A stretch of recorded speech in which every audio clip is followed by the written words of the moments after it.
Hello everyone, happy Pride Month. Today I will be reviewing the Queer Tarot by Ashley Molesso and Chess Needham.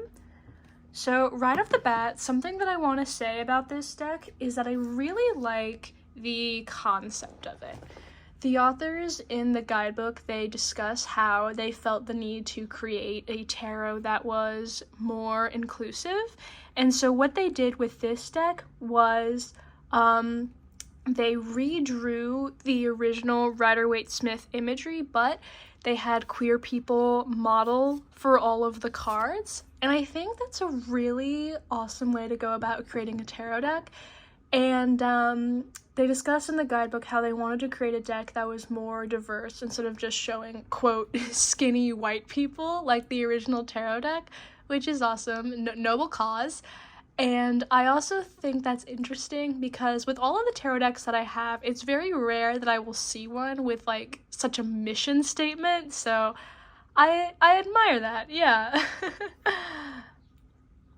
And another good thing about this deck is that in the guidebook, they, hold on. Yes, they like, after the card descriptions, which are very good, very extensive, we have upright, reverse, and things to consider, they have the models' names and their pronouns, and then in the back, they have like the same things, and they also have the social media handles of the models, which I think is a cool way to just get people involved in your project. I think it's a good way to kind of like build community with others, and I think it's cool that they created a deck where people can see themselves represented well. Yeah, I like this deck. But yes, let's talk about the artwork.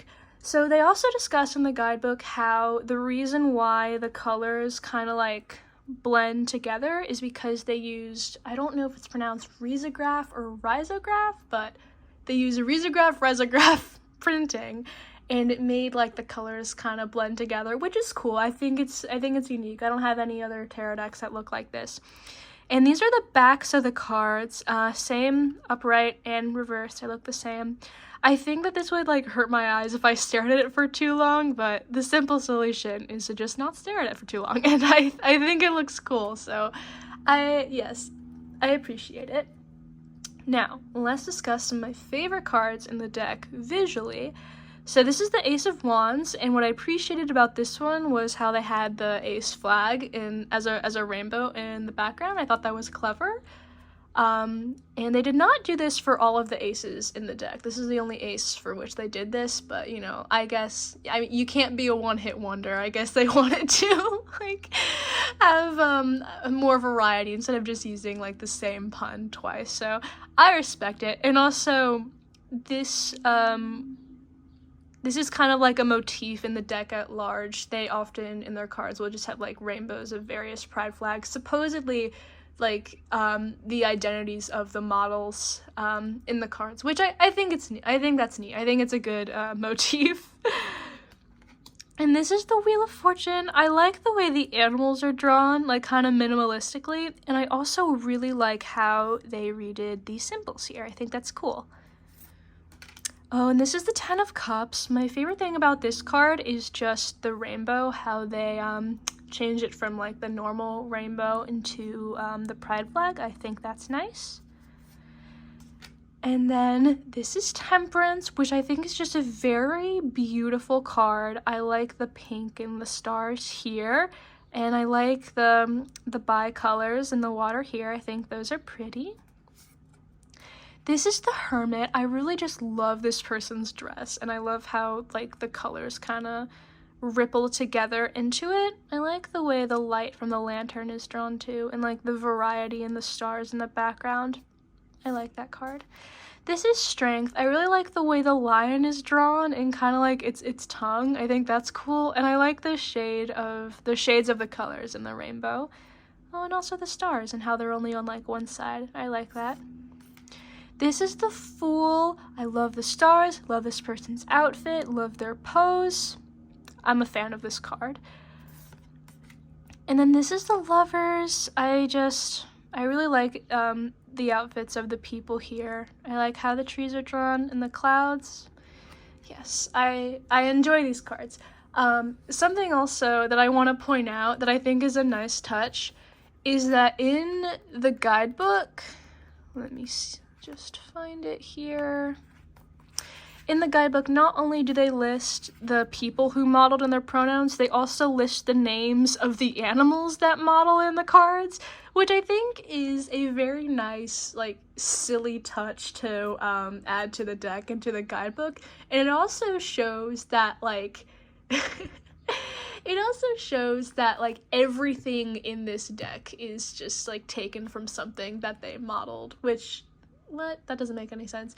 Everything in this deck is taken from, like, something that they had model for them, which I think it's cool. It's good to be, like, consistent.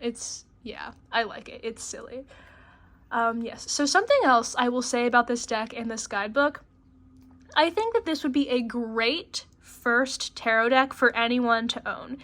And the reason why that is because, as you can see, the cards are all, like, redrawn Rider-Waite-Smith imagery, and so if someone had this as their first tarot deck, it would be an opportunity for them to get familiar with that imagery and that symbolism.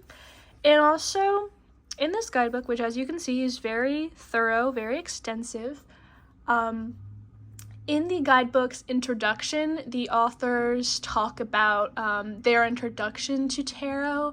And the way they talk about it, it just creates a very welcoming tone for anyone who is getting into tarot for the first time. Like, one of the authors talks about their first time getting their tarot cards read at a party, and how they were a little skeptical at first, but then they like began to relate to the cards more, which I think could be a relatable experience for anyone getting into tarot for the first time. And the authors just talk about why they love tarot, and also, like, their queer identities. And so, like I said, it's a very welcoming guidebook for any tarot beginner. Oh, and yes, I haven't showed this off yet, but this is like the big box, and there's, like, the space for, oh my god, there's the space for, like, the little card box in there. Then he put the guidebook on top of it. I don't know why I'm showing this off. I've said it before, I just think it's fun when tarot decks are structured like this, because it shows that, like, they know their worth, which I think is a silly thing to say. But I don't know, it's just cool when a tarot deck can, like, take up so much space, you know? Like, I don't know, it's got something to say. It makes sense to me. Anyways, yes, that is all I have for you today. Overall, I do really like this deck, and I think that the style of the colors is very unique. I think the concept is unique, and like I said, a noble cause for starting a tarot deck. So yes, that is all I have. Thank you for watching, and once again, happy Pride Month, and I will see you next time.